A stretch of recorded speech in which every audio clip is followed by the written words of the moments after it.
Craig McMichael is a candidate for Congress, District 8, and Craig has been at our meetings before a number of times, but it's really nice to be able to devote a big chunk of time now that Craig has been traveling around, talking to other groups, meeting other voters, and we can have a good chunk of time to listen to his plan for the future, his vision for America, why he is the man to be supported for this, and what we can do to help. So hopefully we will have a good 15-20 minutes, and then hopefully we will also be able to add some questions and answers. So please help me welcome Craig McMichael.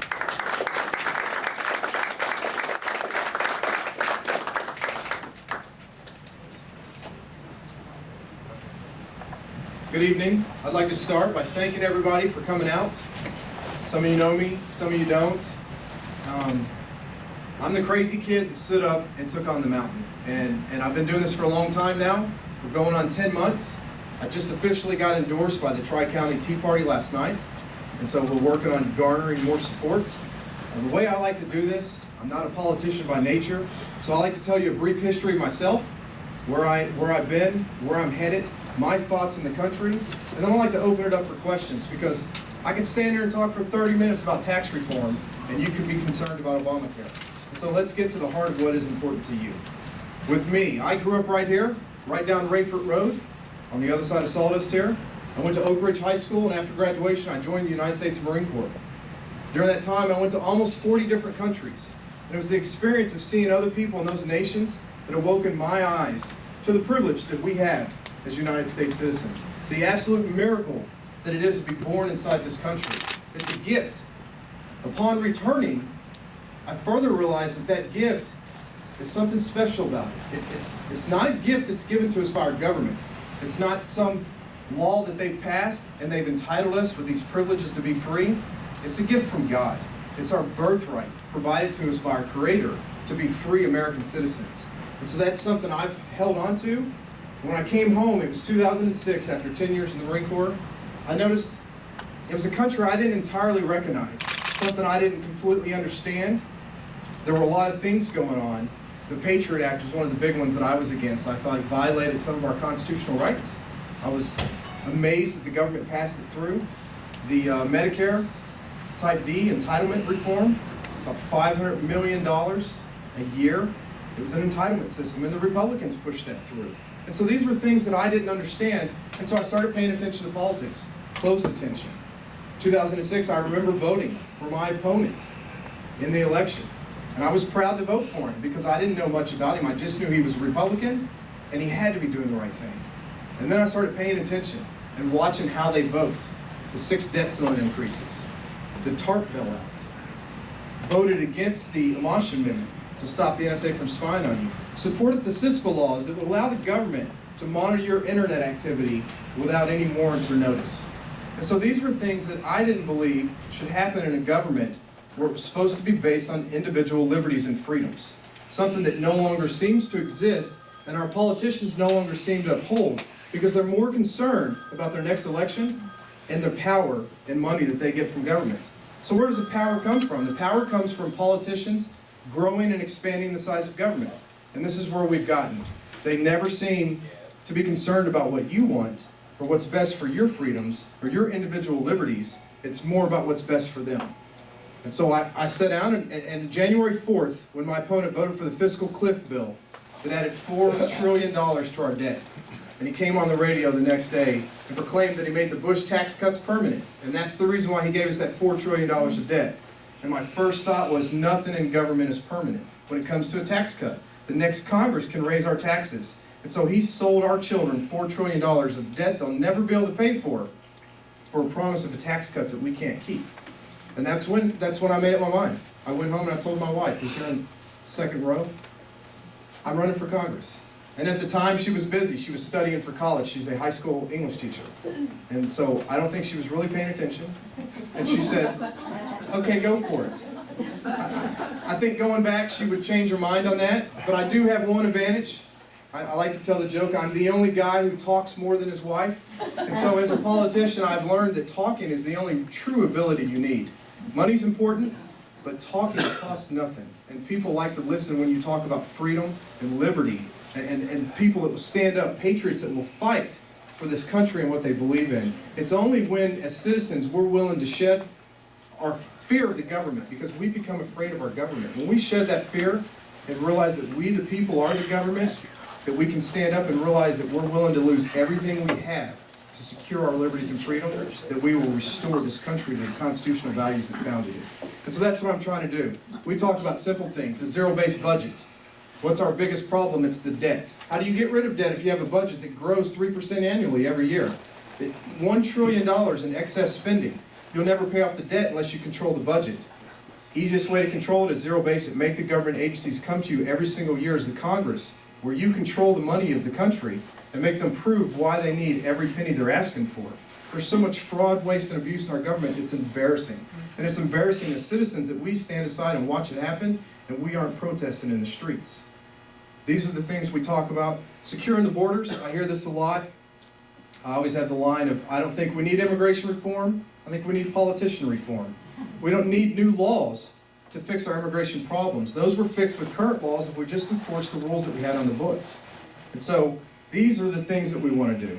This is my story. This is what has led me, the culmination of my whole campaign has led me to an event tonight with the Texas Patriot PAC, which is one of the most influential groups in the area, to talk to you, to try to convince you that your congressman of 16 years has grown government and been in for his own interest and not for yours. And it's time for somebody to make a change. Who better to make a change than a guy whose political experience consists of 8th grade student council? And I didn't even win the race, I just ran in it. That's what uniquely qualifies me for this office. I'm not a politician, and I have nothing to prove to them. I don't need friends from Washington. I have my family and I have God. Those are the things that secure me at night. This is what I need. My goal as a citizen is not to better myself, it's to bring freedom so my children have an opportunity to grow up in the same country that I grew up in, where they could live the American dream, which is simply put, that this country provides you the opportunity to better yourself. It doesn't guarantee it. It doesn't ensure you're going to get health insurance, or a cell phone, or housing, or food. It provides you the opportunity through hard work to better yourself and to be a better person, to have something more than your parents had if you're willing to work for it. And that's what we've gotten away from as citizens. And we need to realize that we can achieve these goals again. That's all I have. I'd like to open it up for questions for anybody that has anything.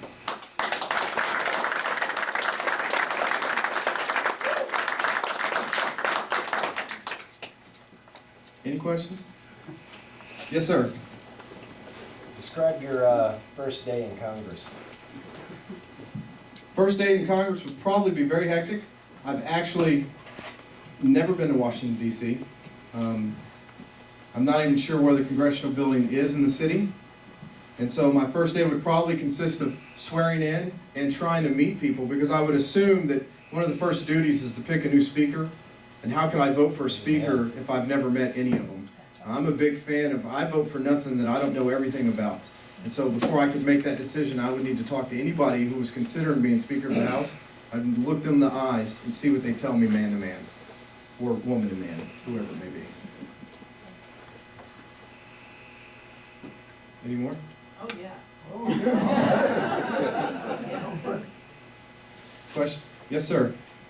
What would you do to combat waste? For example, just coming down here tonight, I heard that in Georgia, they're going to be charging $5 for each Obama phone that's on the market, and statistics say that out of every 5 Obama phones out there, there's only one person who really qualifies for it, which indicates a lot of fraud. I read an article yesterday that there's estimated $60 billion of waste in Medicare alone. Medicare, $60 billion of fraud and waste. I'll tell you the simple way to fix it. 1, you zero-base the budget, and 2, you actually put somebody in jail for violating federal law. That's right. Wouldn't that be a refreshing feeling? How do you get around Harry Reid? Harry Reid doesn't put people in jail. No, but he shoots down bills. People misconstrue the way the Constitution is written. The Constitution gives the government 18 enumerated powers. Most of those powers pertain to the military, but the important one is the Congress's right to control the purse. Congress has surrendered these rights. Originally, the Senate, before the 17th Amendment, was there to protect the states. And they no longer seem to do that. That's why it's refreshing to have somebody like Senator Cruz up there that seems way more interested in the state of Texas than he does in Washington, D.C.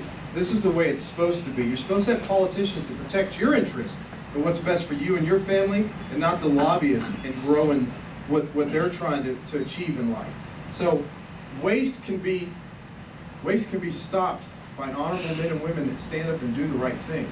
As citizens, if we all stand together and support the right politicians, you can stop waste, because you can put people in jail for violating federal law.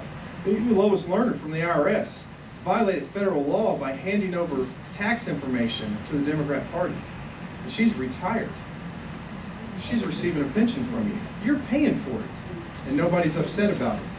And this is the problem. But on a bigger scale, you have an attorney general that blows Congress off. Doesn't even come down. It is frustrating to see them try to do subpoenas to get the attorney general to be honest. How about releasing the Obamacare numbers for the enrollees? We pay for it. It's our system. Shouldn't we at least know what's going on with it? Be able to get a simple answer from our government? And the reason why they don't answer our questions is because there's no repercussions or consequences for what they do. And so our repercussions is a saying I thought of tonight that I kind of like is, if you don't like your congressman, you don't have to keep him, period. And that's the repercussion we can do. And this could be for your senator, this could be for your school board officials, your state representatives, your county judges, anybody you want out of office. If you work hard enough, it's not hard. The problem is we stopped working at it. We no longer put the effort in that's required to control our government and make it do what we want to do, because we're more caught up in our daily lives. And the sad fact of that is our children are going to suffer in a society that we would no longer recognize because we didn't have the courage to stand up and do the right thing. That's the simple answer for fraud. You have to stand up and do what's right. Does that answer your question? It's, once you get up there, it's putting your head against the wall with what's going on up there. And you know that All you can do is try. you could go up there and yell at all of them. You're not going to change the people that are there. So what we need to do is we need to build coalitions of people who want to change the politicians that are there. That's how we'll save our country. That's what, I'll be honest, what I think my election's going to do when I win on March 4th, it's going to send a lightning rod around the country to let other young patriots know that this is not impossible. In January, when I started this campaign, everybody told me it was impossible. I said I was crazy. Who are you? You have no right to do it. I had a guy that told me I had not earned my right to run for Congress, which just baffled me, because I thought when I was in Afghanistan, nobody asked me if I earned my right to pick that rifle up. When I pay taxes every month, nobody asked me if I earned my right to pay my taxes. The Constitution is very clear about the 3 requirements to run for the United States Congress, and I meet all 3 of them. Any patriot in this nation can do it. We've been convinced that we can't. You have to be famous, you have to be rich, you have to be somebody important to hold a political office, and this is not true. The founders, the reason why they don't have term limits is because they never envisioned such unhonorable men and women serving our country. And this is what's happened. And so it's time for the everyday citizen, the patriots of this nation, to stand up and take this country back. And it's simply put, it's a revolution, but it's not a revolution of war or bullets or fighting. This is a revolution of thoughts and words. And this is what we need to realize is we need to outthink them and we need to outtalk them. But we need to have the courage to stand up and say what we believe in our hearts to be true. Because for so long we've been afraid to say what we believe in. Because if you say the truth, even me, I talked about cutting the defense budget the other day, and somebody said, well, Craig, you don't support the troops. I'm a veteran with 3 combat tours under my belt. I support the troops. I don't support wasteful spending. So you talk about cutting food stamps, but you don't support the poor.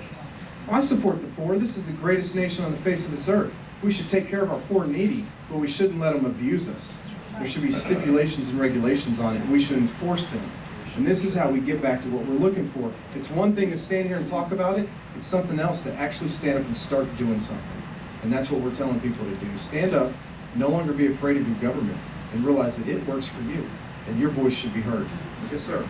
Back to the point he was trying to make about good luck when you get there and how it's going to be. And I often have talked to some politicians that so I guess they just take you in a room when you get there your first day, lock the door, put a gun to your head, and they tell you how it's going to be. And my advice to you is do what Ted Cruz did. Let's see if they'll really pull the trigger. Yeah, I would just simply say I survived Marine Corps boot camp. I think I can handle the United States Congress. Yes, ma'am.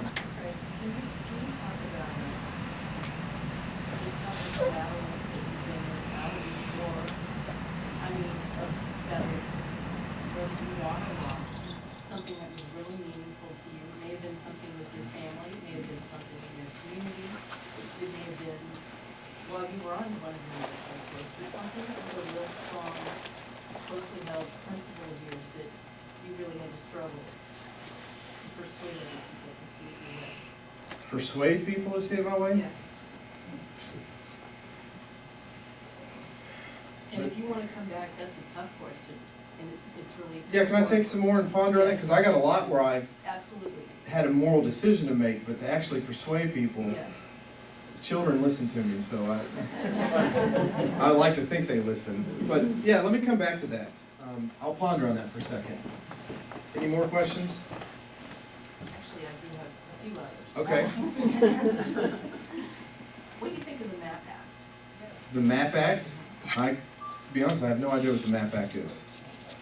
When, this is Kevin Brady's legislation. Okay. That he talks about a lot with the tax reform. And a lot of voters are used to seeing him and hearing what he has to say about that. Okay. So if we were to comment a bit on the relevance of that, but right now, you know, you're talking about debt, and everybody's concerned about the fact that we are circling the drain on debt and spending. So how do you get control of all that? That's one solution report by Kevin Brady. Do you have some other thoughts about what you would do? To me, the debt could be solved with the zero-based budgeting. Maybe if you put a constitutional amendment where the government couldn't take on debt unless they were in time of war.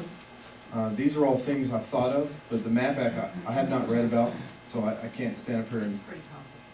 Most of them are complicated. I tried to read about the Department of Energy this morning and figure out why they spend $46 billion a year. Doing nothing. Unbelievable. Yeah, Department of Energy. It was frustrating me. I'll go home tonight and I'll read about the MAP Act. I just have not heard about it. Okay. But I'm sure there's, you know, this is my shortcoming.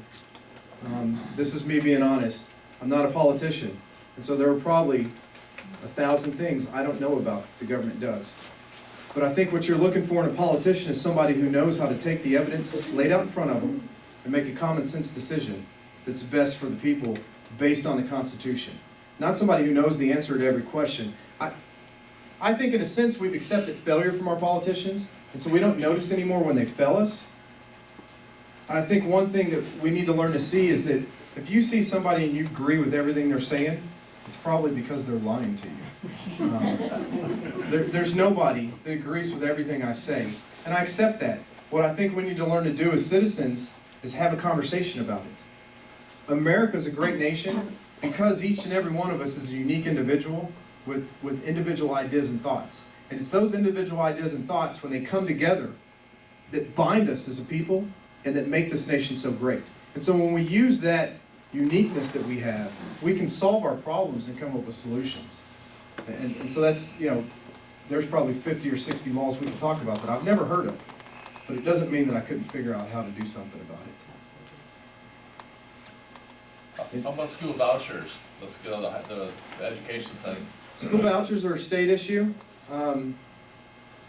Federally, Department of Education baffles me. It started as a way to provide school lunches for children. And now with Common Core, they're mandating your education standards to your kids. I don't see a reason why federally there should be a Department of Education that tells you how to teach your children. Now, on a state level, I would support anybody that supports the voucher system. I'm a big fan of free market, and schools seem to have a monopoly. You move into an area, you put your kid in a school, and if you don't like what's going on, you don't have a say in it. The only way you could say something is if you had the ability to take your kid out and the school lost money. If they actually lost some money, they would modify the way they did things. And so this is why I think the voucher system may not be a perfect solution, but we've seen where education has gone the last 50 years. So Right. if you run into a wall every day, why get up and run into the same wall? Right. Thank you. And so this is, you know, these are things. With Department of Education, Department of Energy. I was reading about it this morning. $46 billion was formed in 1977 with the sole act of reducing our dependency on foreign oil. Now, this is unique to me because I was born in 1977, so I know that's 36 years ago, and I'm pretty sure we're dependent on foreign oil.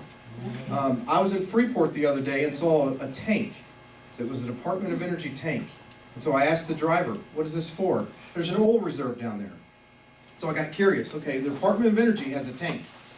It was just, I thought, man, that's a good waste of money.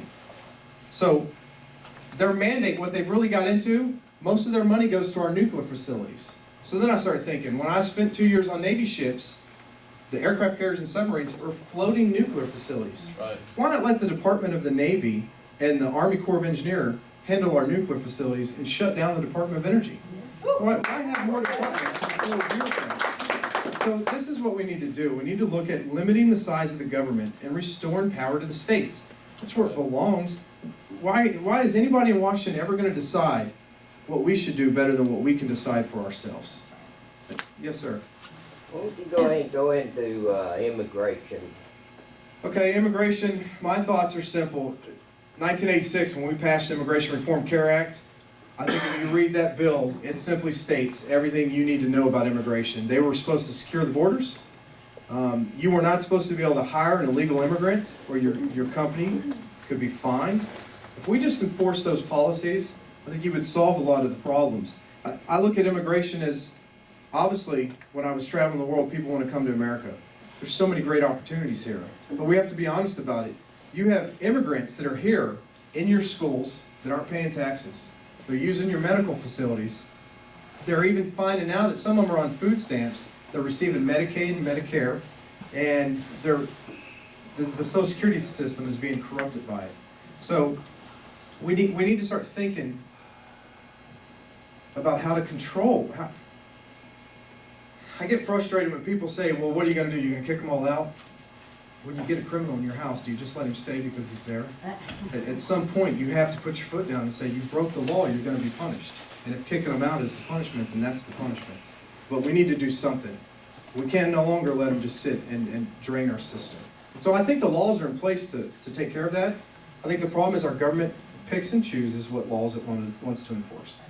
And that's what we've come to. And they do it because there's no repercussions. We don't hold anybody accountable for not doing the right thing. Somebody asked me the other day, my opponent, they said, you know, I've met him, he's a really nice guy, and I think he's doing a great job. Why do you think you're better than him? And I told him, I said, let's clarify the air right here. I'm not better than any man or woman in this room. I'm one of God's children, and it doesn't make me any better than anybody else. I just have ideas, and maybe I have the energy and time to stand up here and do this. But what I do think is my opponent's been there for 16 years, and in the past 16 years, I feel that the government has grown in the size and scope. And what Senator Cruz showed me, that if he was a true fiscal conservative that believed in limited government, he would have been screaming from the mountaintops to stop what was happening. And I've never heard a peep out of it. And so that means he has to go. He's part of the problem. He's the reason why the Grand Old Party has fallen apart. This is why I'm here. Yes, sir. I've been waiting on you. No, don't wait on me longer. I love your presentation. It was short, sweet, and then you opened it up for all these comments and questions. But here, I pick up on that last point. Someone asked you about Kevin Brady, and why do you think you're a better man than he is? You're very mild, modestly answered, I'm no better or worse than anybody else. But look, I'm here to help. You know that, Dr. Jew will say. And I've given a lot of advice to you Republicans on how to win. And one of the things I think you've got to do, in my opinion, in the next 4 months, you've got to get 1, 2, 3, 4. What has Kevin Brady done specifically? Not that he hadn't just raised the voice or something. You've got to go issue by issue. What is different? If you don't, just admit it. You're a nice guy. Maybe you just say, I just think we need to, but if you're going to win, I think you've got to take him on. He's incumbent. He's a strong incumbent. You're coming on at him from the Tea Party position, right? Yeah. Okay. Do you have an outline of what he's done specifically? I have some of those. I have not memorized all of them, but we'll go through them. 6 debt ceiling increases. I believe the debt ceiling increases are just a way to make the states slaves to the federal government. It's financial servitude that we now owe the government this money. The TARP bailout that Brady voted for, I'm obviously anti that. I don't think that should have ever happened. It's not the government's responsibility to do it. The CISPA laws, the anti-NSA, even the don't fund it. It took till the last day. And do you think that my opponent stood up as a man and made that decision, or somebody told him to vote that way? And so these are the things that we need to look at. We need people who are honest with us. And I prepare people. You may not agree with everything I say and do, but at least morally, you'll know where I stand on each and every issue. And my issues are basically what they talk about on the wall: limited government, fiscal responsibility, and restoring the Constitution. And if we can get back to those simple principles and let the people in the states handle what the states are supposed to do, that's where the true power and freedom will come from. You have people like Representative Toth here. They're doing the right things. The state needs to control our destiny. The 13 colonies, the 13 colonies did not come together and form the federal government to be a parental unit to talk down to us and tell us how to live our lives. They formed it out of necessity. And so we need to put it back in the necessity that it belongs in, where we only need it for national defense and dealing with foreign nations. That's about all the government needs to be. Yes, sir. What are your thoughts on tax reform? Tax reform. I'm not even a fan of the amendment that allows them to do that. I think the tax code is progressive, is a nice word for it, unfair. The problem is, it's a monster. And so, I think at this point right now it's impossible. People say, oh, shut down the IRS. That is literally impossible. Literally. Think of all the people that would lose their jobs that work for the IRS. So, here's what I think you do, and I talk about it on my website, is you zero-base the budget. You bring the government's fiscal spending down to about $2.2 trillion a year. It gives you a surplus. And right now, personal income taxes are about $1.01 trillion a year. You cut those by 50% across the board. 50% tax reduction because you've reduced the size of government. So what happens to that money? That money gets reinvested into your local communities. Small businesses build infrastructure, hire employees. And so of that $1 trillion, basically, you're talking about $540 billion in tax reform that would be coming back, not as a stimulus or a one-time payment, but as permanent money to the people that earned it. It's your money. Why should you just send it to the government to be wasted? And so these are a lot of things we talk about on the website. We try to formulate these ideas to get them to a better point. But that's the IRS. I think if you could reduce it in half, then you would have a shot at some of the people talk about fair tax and flat tax. You need to limit the size of the IRS before you can go after those ideas. Do you have in mind either of those or something else? I mean, if you were to have an opportunity to make it all over, which Are you talking about Emperor Craig? I think if the federal government was within its mandated state constitutionally, you wouldn't need an IRS whatsoever. I'm not talking about just the IRS, but the tax code. Do you think we should go to a flat tax? Do you agree more with What do you the need a fair tax on the citizens for? If the federal government's truly not doing anything other than military. What's that? Something fair and equitable anyway. Yeah, why not? 10% is good enough for God. Is that good enough for our government? I like some of those ideas. The fair taxes, those are not bad ideas. I've met a lot of people that are very adamant about it. Their cars say fair tax, and they're supporting 100%. What about Herman Cain's plan? Herman Cain's plan, there are a lot of good ideas, but the problem is you have to reduce the IRS, you have to take some of its power away, and you have to make the citizens understand that you don't have to send that much money to the federal government. They're just wasting it. And so until we realize that and get to that point, we'll never get to where we need to be. But I think a true federal government doing what it does, the states are the ones that should be collecting and building things. The federal government just needs the military. That's really, truly, if you look at their 18 enumerated powers, postal roads and post offices in there, but 7 of those talk about military. And that's their sole mandate. That's what they're supposed to do, which to me is a travesty that we send men and women to war. They get maimed, wounded, and come back here, and they have to jump through hoops to get basic services that they deserve. And we have people that sit around and collect a check from the government every month with no questions asked. So this needs to be challenged. Yes, ma'am. Well, two things. Actually, a tax credit would work better for school choice because there's no public money directly attached to the student. So they can control, you know, if the money is attached to the student, there's an opportunity to still control. Yes. So a tax credit is much better, well, you know, so school choice is always a good thing. The other thing is, I know Representative Brady would like to go to a sales tax, but that's in the future. A straight sales tax, a consumption tax.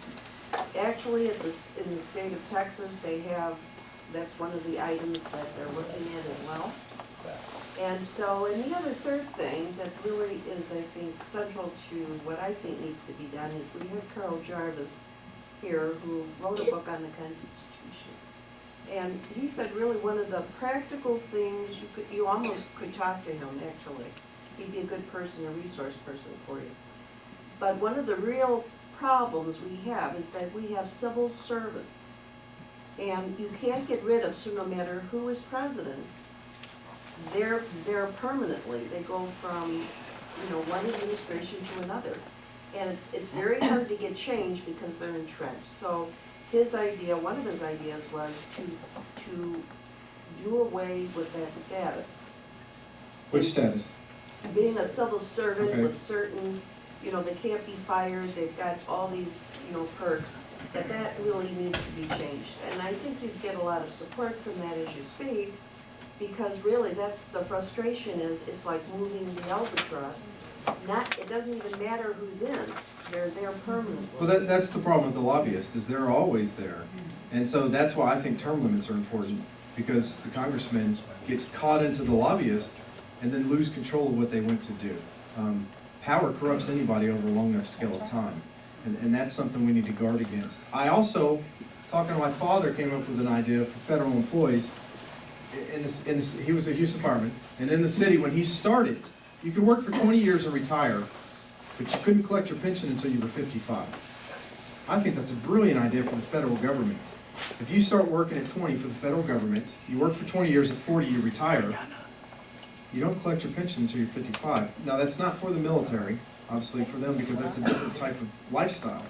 But you're still able at 40 to go out and work another job and provide for yourself until you reach that federal retirement, because we're spending a lot of money on retirement pay right now for federal employees that provide services that aren't necessarily the best. You know, that's my point, is that status, I mean, if you look at what's happening in the country, more and more people are working for the federal and state governments. The taxpayer is supporting the federal and state governments because they're civil servants, and they're always going to vote their interests. So when a state gets to the point, as we saw with the last election. Look at Detroit. You know, when you get designated, you're a federal worker, you're a civil servant, you get certain, you know, thing. It's very difficult for those people to vote against the federal government. I'll tell you a story. Yeah, it goes right in line with what you're saying. I was in Houston County talking to some of the Grapeland police officers. Yeah. And this guy was talking about doing away with the Department of Education. And I like to listen to the people to see, because everybody has great ideas.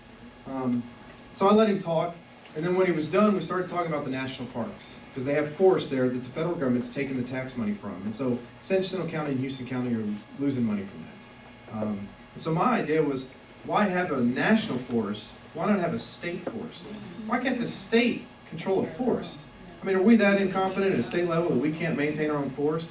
This guy got up and yelled in my face and called me communist and walked out of the room. But what was interesting about it, I found out later, he worked for the National Forest Service. So it was personal to him.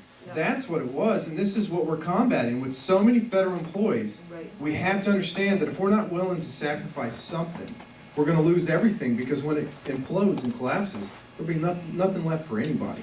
And so we have to understand that some people are going to be frustrated, they're going to be mad, and we're not trying to ruin people's lives. If he would have stayed around long enough to listen to the conversation, if you opened a state forest, you would still need park rangers that would work in there. And so then another guy that was his coworker did stay around, heard that part, and said, well, what if the state pays me $20,000 a year less than the federal government's paying him?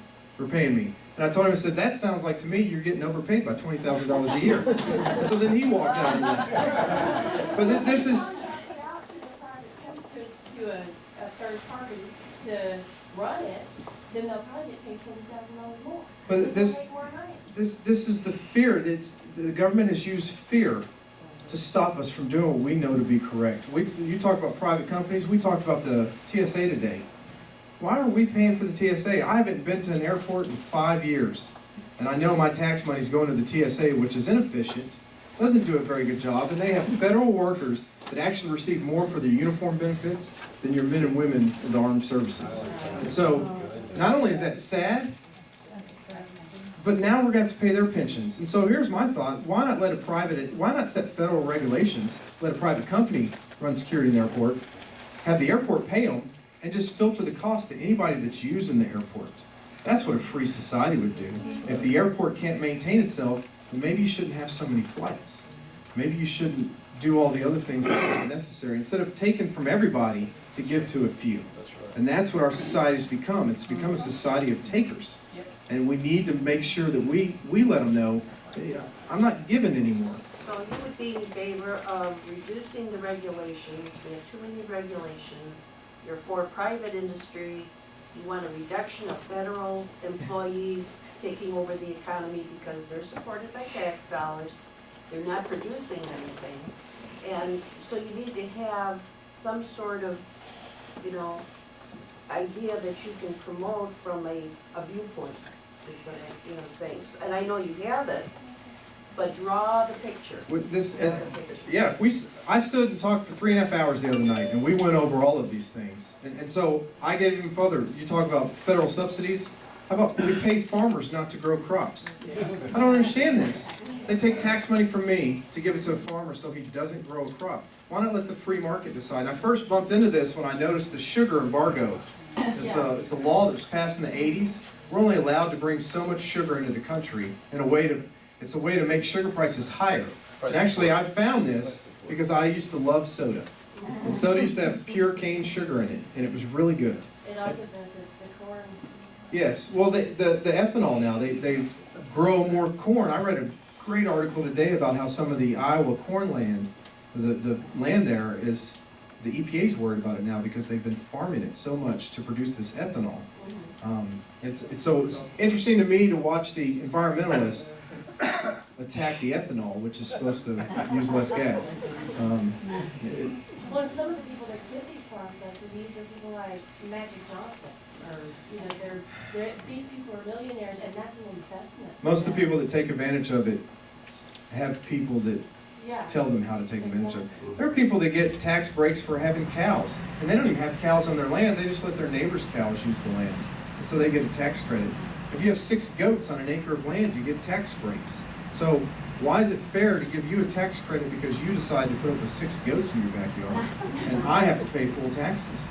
And this is what's wrong with our system, and I always fall back to the simple fact that it's our fault. It's my fault, it's your fault, it's everybody else's fault because we allowed it to happen. Yes, sir. I want to go back to, it relates to the Department of Education. Okay. It also relates to our federal entitlement agency, for a better term.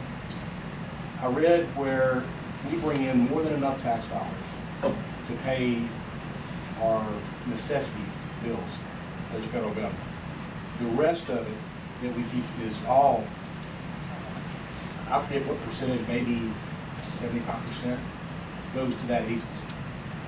As far as the Department of Education goes, an experience that I had from a previous business life, dealing with school systems, was that is the grant system that we have in the department. To give an example, the schools operate under the mentality that if they don't spend the allocated grant money that they have this year, then their budget will be cut by that much next year, and they won't have it to spend the following year. So therefore, they spend it just so that they can get that much the following year. This is why my zero-based budget idea is important, and it's important for everybody to understand the way this works. Is every year they have to prove why they need the money. When I was in the Marine Corps station in Hawaii at Marine Forces Pacific, we had a colonel that came to us in a staff meeting, and told us it was September, the fiscal budget in the government's October to October. He said there's $60,000 left in our budget, spend it. So we went out and bought $60,000 worth of pens, paper, printers, Sharpies, dry erase markers. We wasted $60,000. And at the time, I just thought, well, I'm doing what I'm being ordered to do. And you look back at that, and I understand now. If my unit did that, my unit of 42 people did that, imagine what's going on federally around the country with other people, and not only in the military, but in all the other agencies. You see these IRS parties where they spend $50,000 on hotel rooms. We paid for that. This money is the state's spending the federal grant money. So it's our tax dollars filtering into the state system. And this is a problem, is the federal government takes your money and then blackmails the state. Right. Says, I'll give you your money back to you if you do X, Y, and Z. And so what we need to do is recognize the 10th Amendment is very important, and it's our money. Why send it to the federal government just to get it back? Why not keep it here? Why not just take the middleman completely out of the system? I understand the importance of a federal government that sets certain regulations and mandates, but not to the extent that it's become. And it's not what it was intended to be. Yes, ma'am.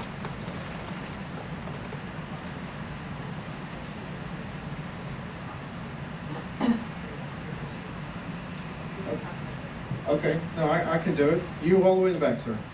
I'd like to switch from domestic to foreign issues for a second. Okay. What are your thoughts on what can be done to undo the damage that's been done in the Middle East? And in particular, do you think we should still be involved in Afghanistan and Iraq? I think we should have left Afghanistan the day bin Laden was killed.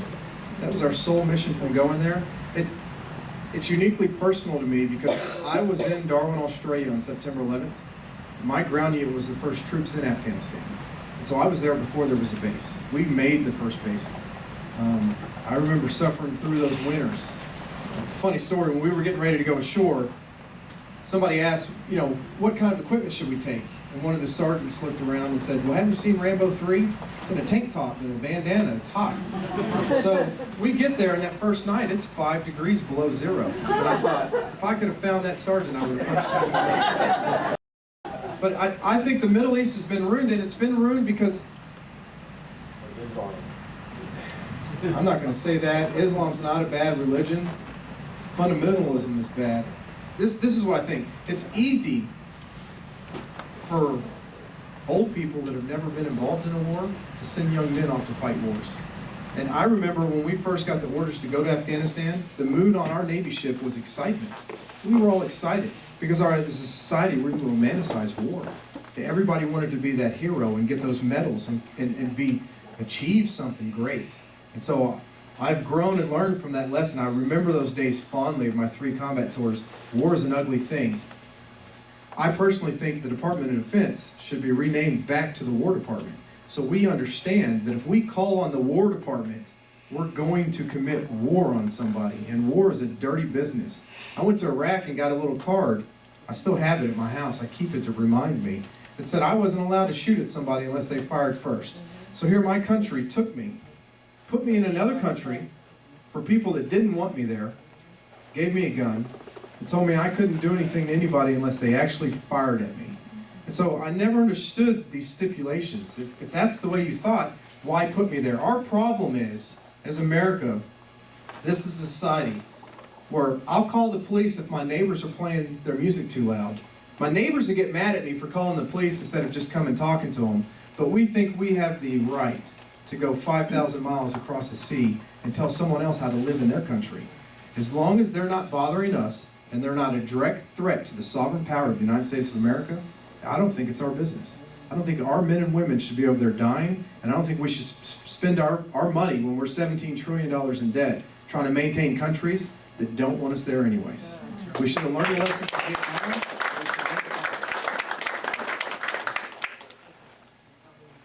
Okay.